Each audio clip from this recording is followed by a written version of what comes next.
Hello, everybody. Thank you so much for tuning in today. This is the Bodega Cat Book Club Health Edition.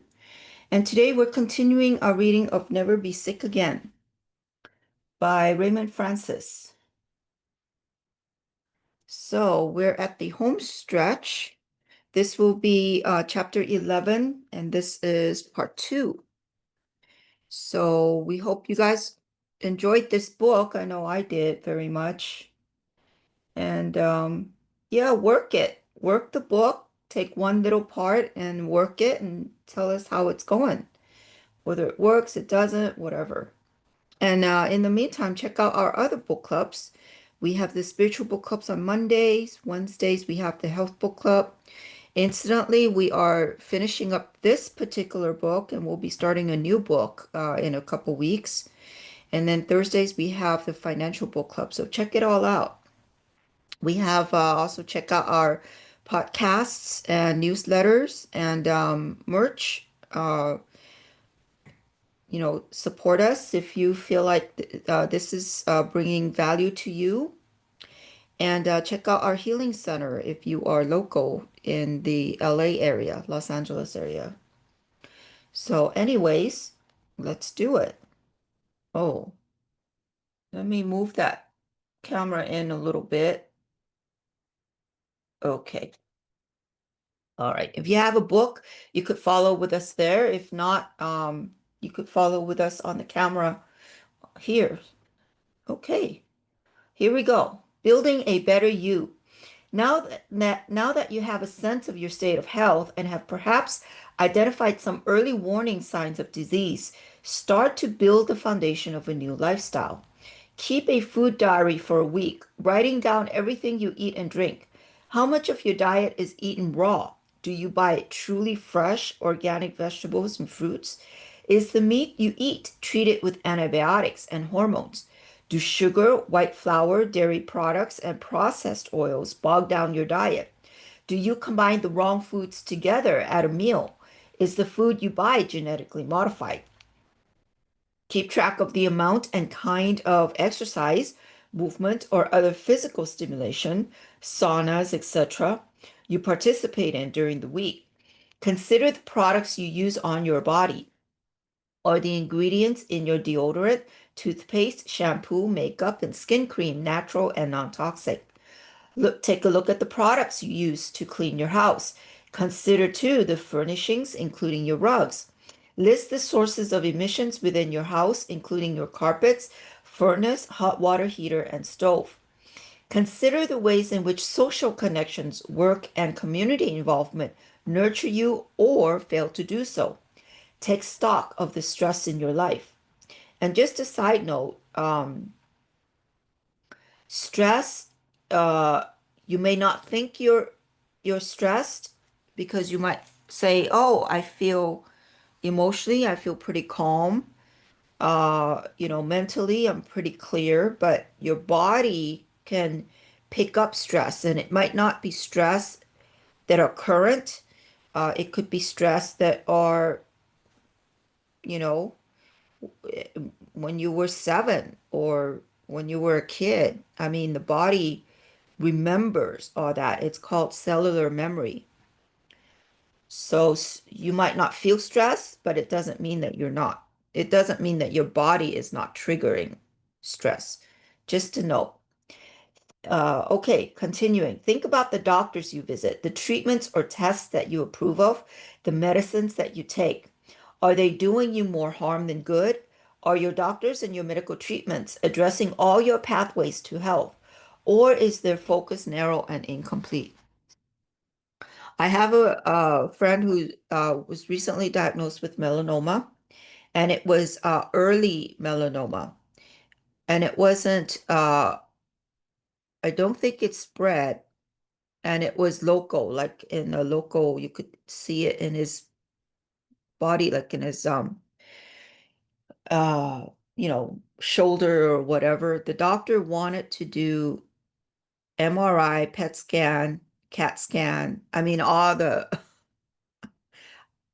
in my opinion, it's a little overkill, but anyways, he, he has free choice. he has free will. He can make the decision to do what he wants. But once you're in the system, just a side note, I'm sorry. Once you're in the medical system, you're like hooked, in my opinion. They're gonna try and brand you like they do cows. That's just my opinion. But anyways, we'll see what happens. Okay, onward. Do you take vitamins or other supplements consistently? And are they of high quality? Do they contain cheap, ineffective ingredients such as carbonates and oxides, or toxins such as artificial colors? Each of these choices is part of an ongoing process of promoting or antagonizing your health. Keep track of all six pathways and do your best along each of them all the time. Doing a great job for a week and then forgetting about it is pointless. Track the process. There is no end game, no checkmate to seek. There is only process. Either you're going about the process of getting well and staying well, or you are going about the process of getting sicker. Keep trying new things until you discover ways that works for you. After you have identified some of the problems in your lifestyle, ways in which your body is becoming deficient, or ways in which toxins threaten you, begin today to make changes. Make sure at least some and preferably most of your diet is eaten raw. Buy at least some organic fresh fruits and vegetables as well as organically produced meat. Cut down or eliminate the big four: sugar, white flour, dairy products, and processed oils. Practice tips for proper food combining and effective food preparation methods to ensure you're getting the best nutrition from the food that you buy. Begin taking high quality nutritional supplements. Make exercise and movement a part of every day. Nurture your social and family connections. Make a plan and then make a concerted effort to make it happen. Identify the drugs you take, medical and or recreational, and begin to imagine how well you might function without them.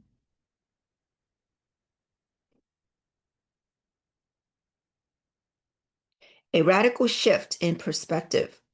As you consider your lifestyle and identify the areas that must change, take a close look at your overall perspective on health and disease. Health is something we all want, yet so few of us give it serious thought until we get sick. That approach does not work. The practical new system for choosing health presented in this book is different from typical approaches.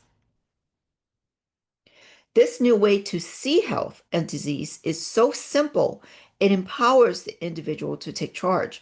That empowerment can help to end our current epidemic of chronic and degenerative disease, dramatically improving the health of our people.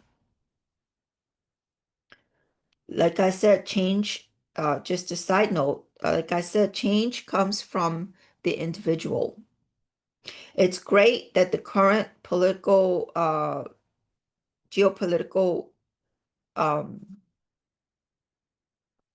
what is it? I'm trying to say, there's a shift in a current geopolitical health, whatever, with Robert Kennedy Jr. and all that. But you still have to take responsibility for your own health. You can't expect governments, because governments come and go. Right now it's on the good side, then it's gonna go back on the bad side. It's a cycle, you know. Uh, so it's up to you to decide you know, to empower yourself to be healthy. That's what I'm trying to say. I think I need more coffee today.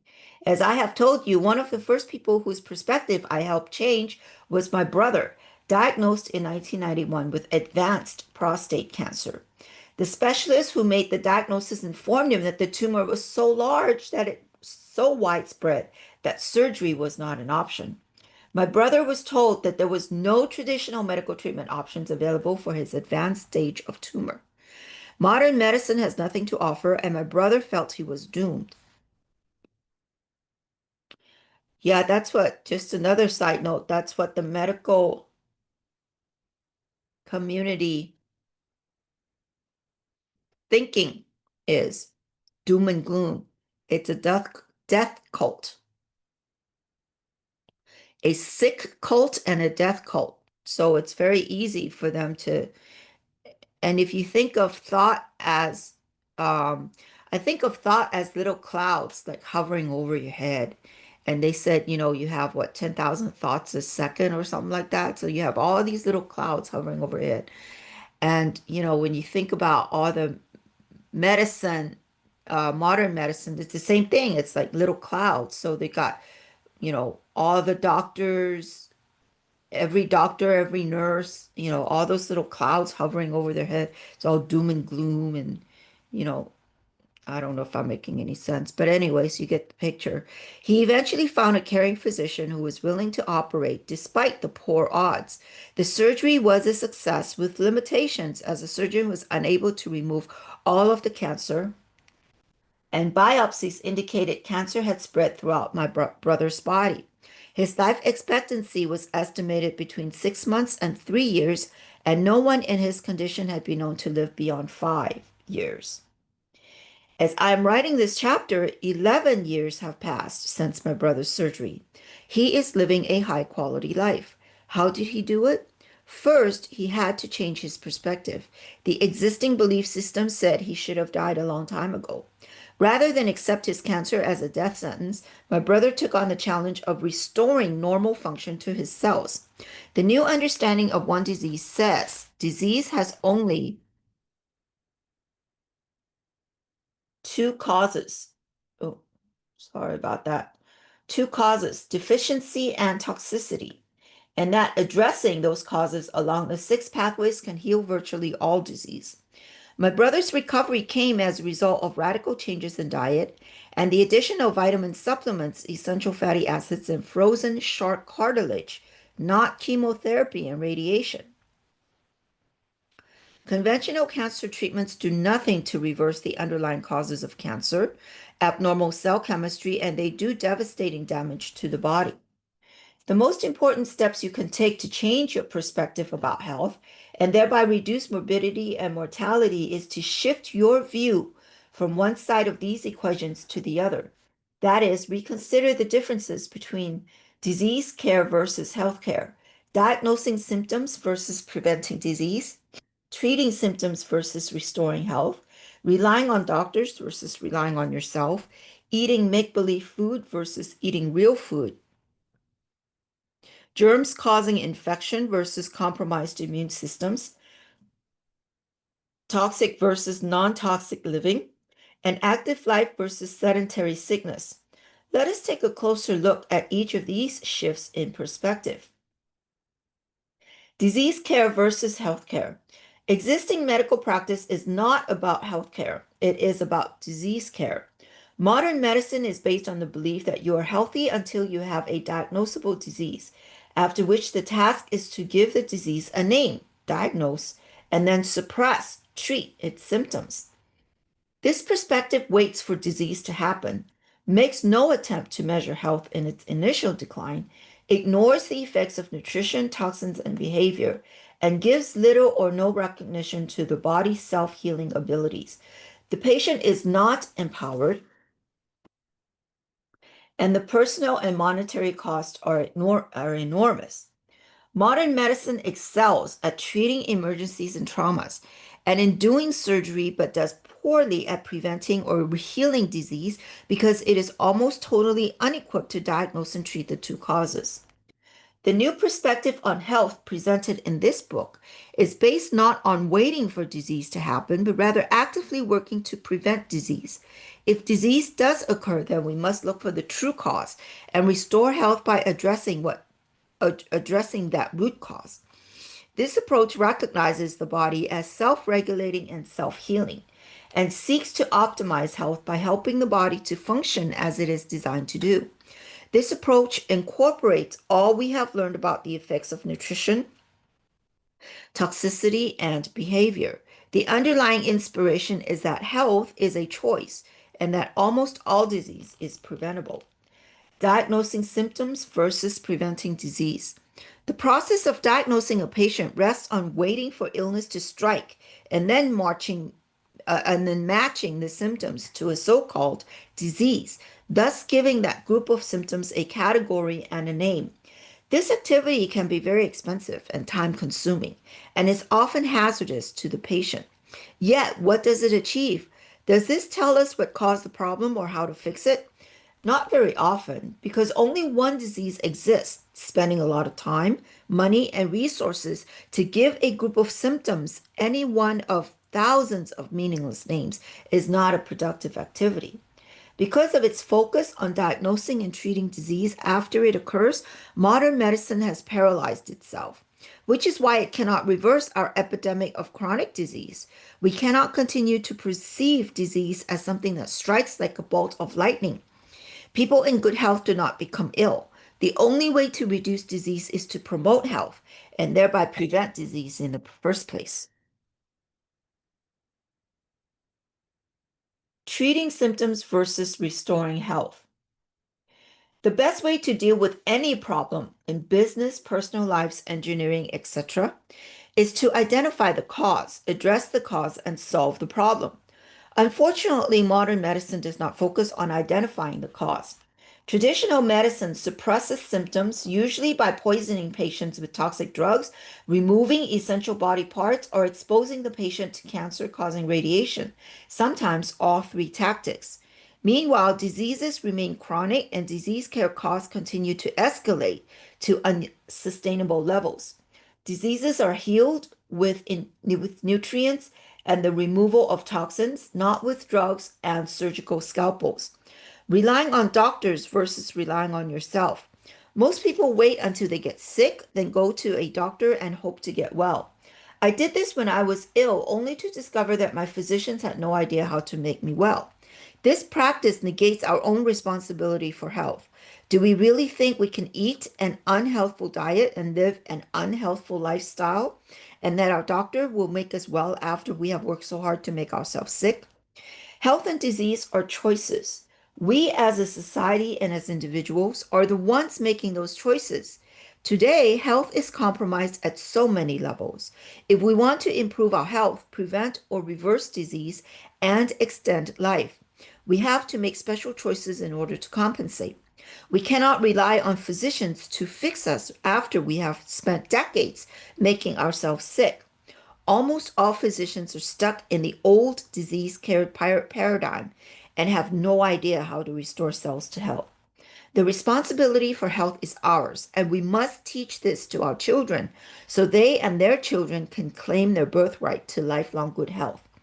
We must also ask our governments and society at large to make changes. Why do we allow soft drink and candy vending machines into our schools? Why is it money? It's all about money. Why is it that medical insurance covers failed traditional treatments that does not cover alternative treatments that are safer and more effective? Oh, my camera went off for a little second there. Oh, sorry about that. Why do we allow our government to subsidize the dairy and sugar industry? Money. Why do we allow genetically modified foods to be sold without labeling and without adequate testing for safety? Money. Why do we continue to allow the use of fluoride in our drinking water? Money. Why do we continue to allow dentists to put mercury in people's mouths? Money. All of us need to address these questions and many others.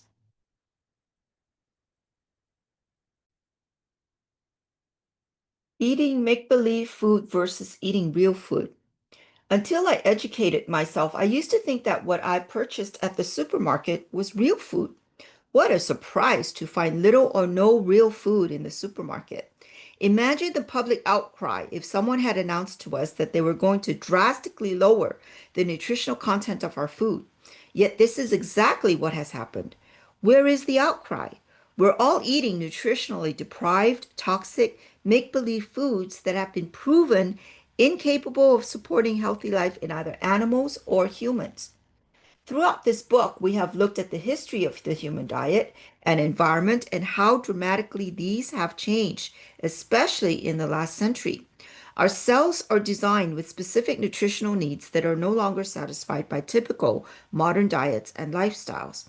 To achieve optimal health, We must acquire daily all of the nutrients for which we have genetic requirements. Scientist Linus Pauling, a Nobel laureate, wrote that modern diets are incapable of supplying optimal nutritional nutrient quantities, even if we make good food choices. According to eminent scientist Emmanuel Chiraskin, MD, DMD, up to 80% of the US population suffers from malnutrition. Most of us now suffer from, quote, affluent malnutrition caused by an expensive diet rich in calories from sugar and white flour and poor in nutrients.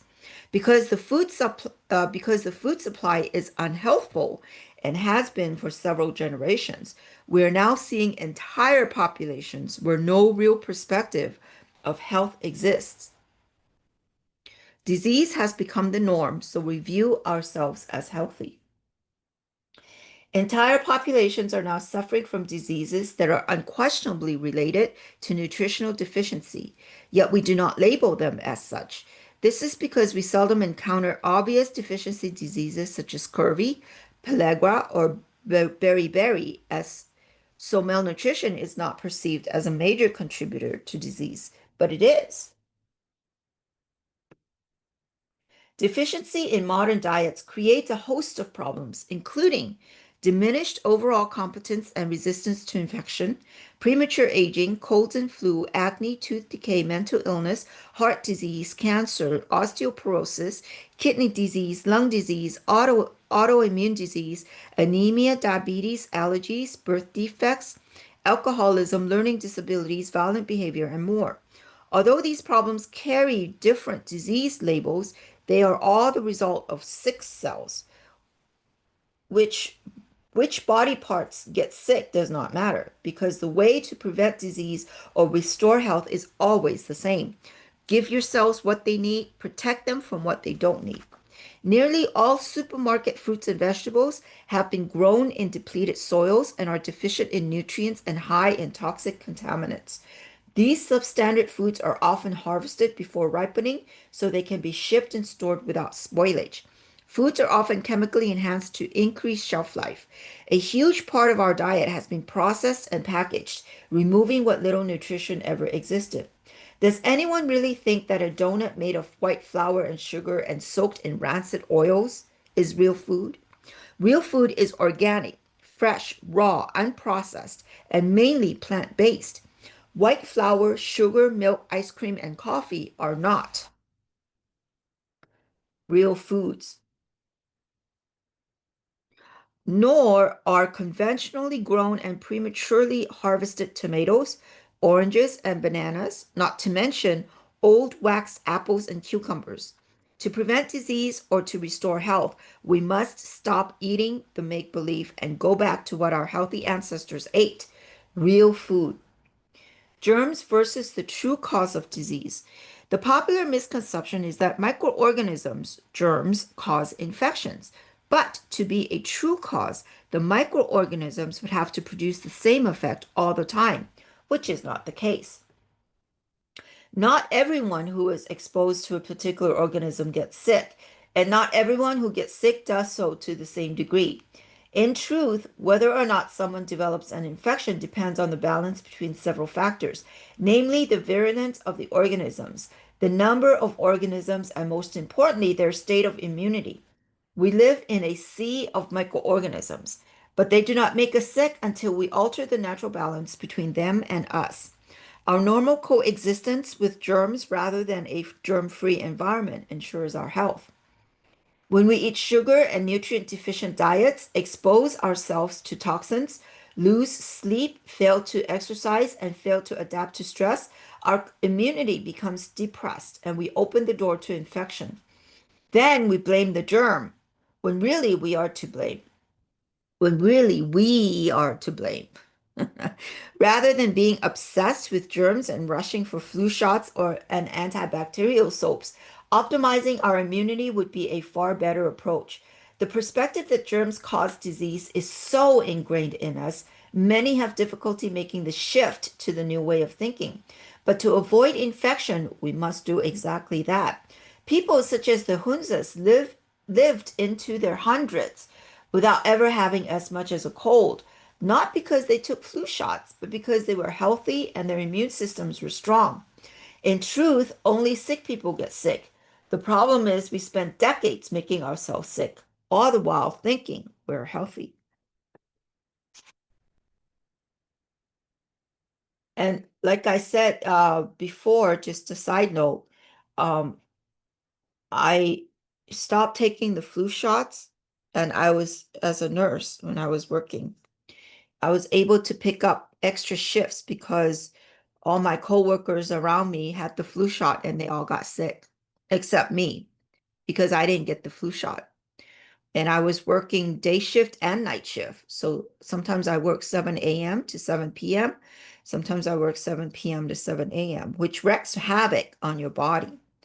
But I would drink a bottle of kombucha every time I go to work. And I got through the flu season every year, every single year, without any flu shots. So, anyways, toxic versus non-toxic living. Imagine what would happen if someone announced that they were planning to poison our food, our homes, our workplaces, or for that matter, the entire planet. We would be outraged. Yet that has happened and few are outraged. Yeah, that's because people are not educated. They bet on us being stupid and ignorant. And it's like the frog in the boiling water. They turn it up slowly, slowly, at a little bit at a time, so we don't know and we don't realize it until it's too late.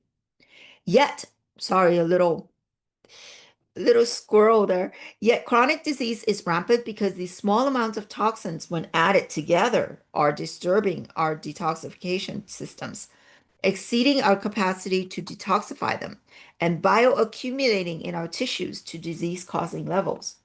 Some toxins, such as estrogenic chemicals from pesticides, plastic bottles, and canned foods, are not safe even in amounts so small they cannot be measured by the usual techniques. Every day we eat food, breathe air, and use products containing these and other harmful toxins. Some exposure is virtually unavoidable, but most exposure is a choice. We have to start making different everyday choices about what we put on and in our bodies and what we expose ourselves to in the workplace. What we eat, wear, and bring into our homes and the personal care products that we use are under our direct control. We need to change our perspective that small amounts of toxins are safe. We need to recognize that small amounts of toxins can build up in our bodies over time. Most Americans are now accumulating hundreds of man-made chemicals in their bodies, and yet we wonder why we get sick. And active life versus sedentary sickness. Human genes evolved at a time when a high level of physical activity was the norm. All through the course of evolution, man had to be physically active in order to survive. Our hunter-gatherer ancestors were nomadic peoples who were always on the move, always foraging for food and drink. Because of the way we evolved, the human body actually requires a high level of physical activity in order to function normally. Until fairly recently, this activity requirement was met by leading a normal lifestyle and producing life's necessities. From prehistoric times up until the last century, people spent the vast majority of their physical energy, hard daily labor, just trying to produce food, shelter, and clothing. Today, we are the most sedentary people in history. To achieve health, we must change our perspective that we can be both sedentary and healthy. Fortunately for all of you couch potatoes out there, and I'm probably guilty, a simple way is available to address this problem: rebounding. See Appendix C for more information. And we'll be reading, just a side note, we'll be reading the appendices next week. Okay. And the rest of the book for next week.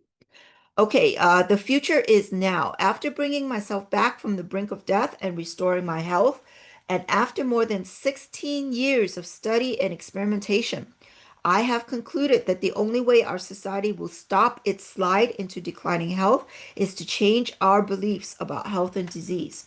The next major advance in healthcare will be driven by those people who accept personal responsibility for their health, educate themselves, and make choices that move their personal health equations away from disease and toward health.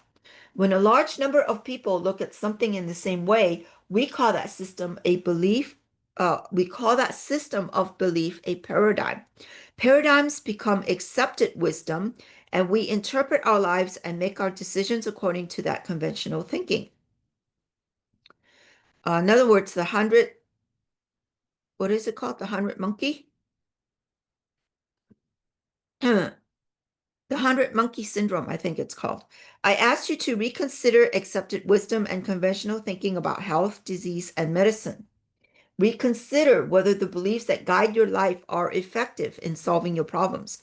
Reconsider whether the decisions you make about your health, from foods to drugs to doctors, bring you health and happiness.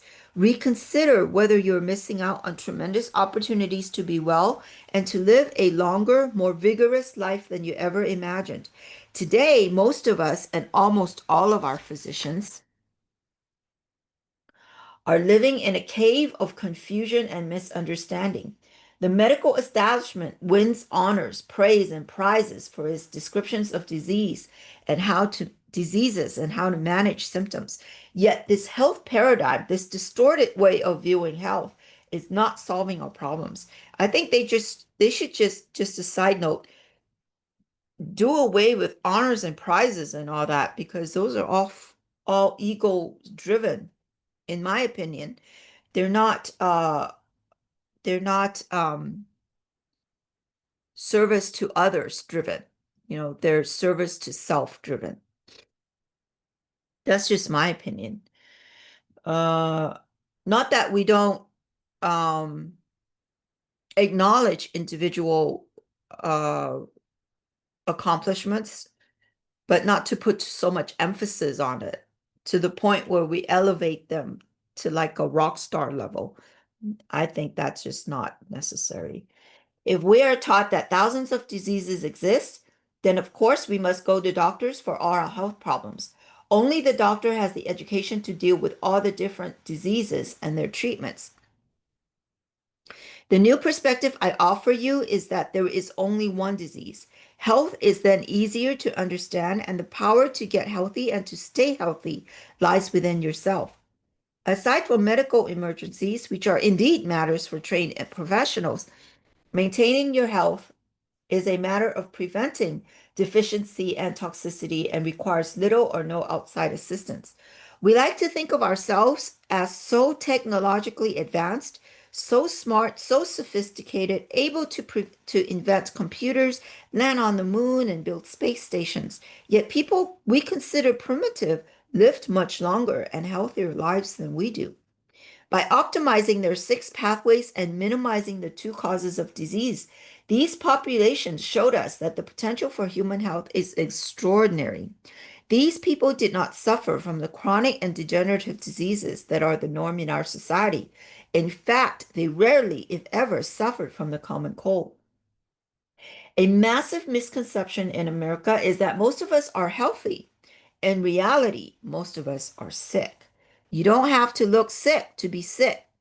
We are living proof that it is entirely possible to achieve normal growth rates and have a healthy appearance while being undernourished and in a state of compromised health. Our unprecedented epidemic of chronic and degenerative disease is clearly the result of eating a diet consisting of adulterated and devitalized foods, exposure to the lethal effects of polluted air, water, and food, and exposure to man-made electromagnetic radiation.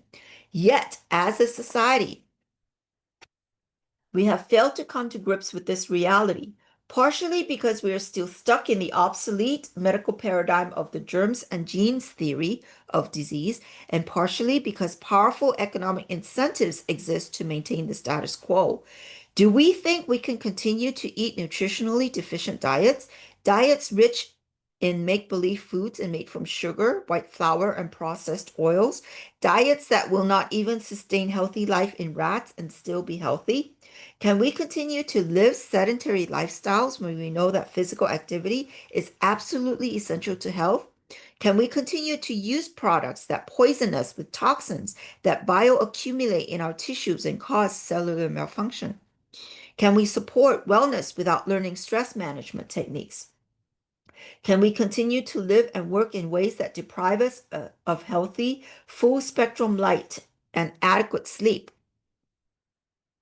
Chronic diseases such as cancer, heart disease, hypertension, diabetes, arthritis, asthma, allergies, and osteoporosis are entirely preventable.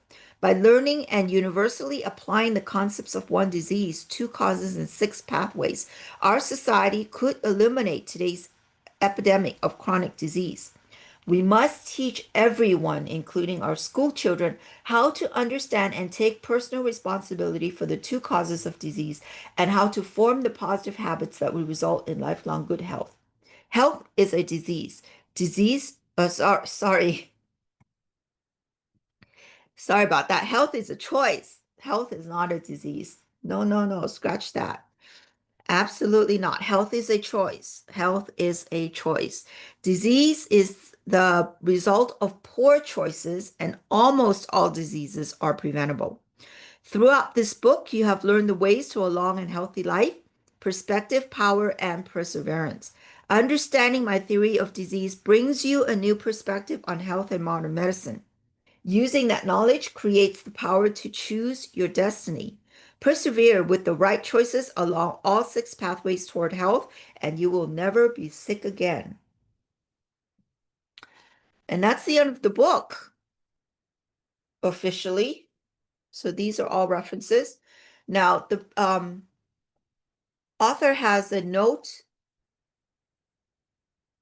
uh, at the end of the book, and then also the appendices that he talked about. So the appendix A, B, C, D, I think it was. So we'll read all that next week.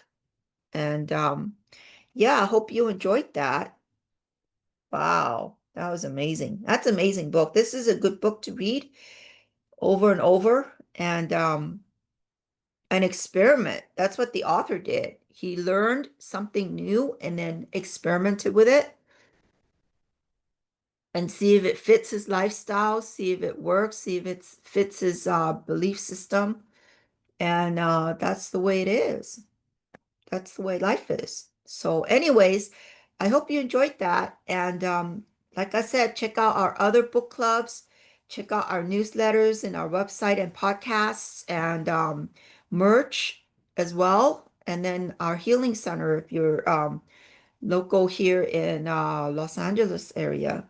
And in the meantime, I hope you guys all have a great day and we'll see you next time. Okay, bye-bye now.